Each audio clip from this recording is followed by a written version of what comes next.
তো হে WhatsApp guys, আজকে যাচ্ছি আমি পড়তে, আর পড়ার পরে তোমাদেরকে একটা মজাদার জিনিস দেখাবো। আজকে আমি একটা স্টিক কিনতে যাবো, ব্লগিং স্টিক। তো চলো দেখাচ্ছি, আপাতত পড়তে যাই, পড়ার পর সব কিছু দেখাবো। তো আমি তাড়াতাড়ি ছুটি নিয়ে এখন চলে যাচ্ছি ক্যানিংয়ে গাইস, সঙ্গবঙ্গদের সাথে নিয়ে। আমার সাথে এই যে দুটো সঙ্গবঙ্গ আছে, আর এখন দেখতেই পাচ্ছ সন্ধ্যা সন্ধ্যা হয়ে গেছে। ए रहा नहीं जाता, तड़प ही ऐसी है ना। তো ট্রেন আছে, চলো স্টেশনে যেতে যেতে আর অনেক কিছু দেখাবো তোমাদেরকে। আজের ব্লগটা অনেক কিছু হয়ে গেছে, সাথে থাকবে।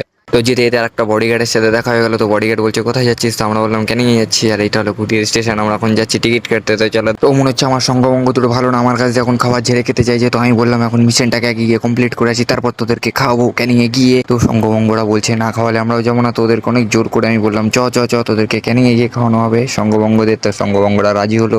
আর এরা কত মনে আশা করে নিয়ে ট্রেনের টিকিটটা দেখছে, ক্যানিংয়ে যাবে, ভাবছে কত কিছু খাবে, কিন্তু এরা জানে না আমি এদেরকে কিছুই খাওয়াবো না। আমার মনে এটাই চলছে গাইস। তো দেখো গাইস, এরা মনে কত আশা নিয়ে ছুটে ছুটে গেল টিকিট কাটতে, আমার কাছে একটা টাকাও নিল না। তো এরা ভাবছে যে এরা অনেক কিছু খাবে, কিন্তু কিছুই খাওয়াবো না।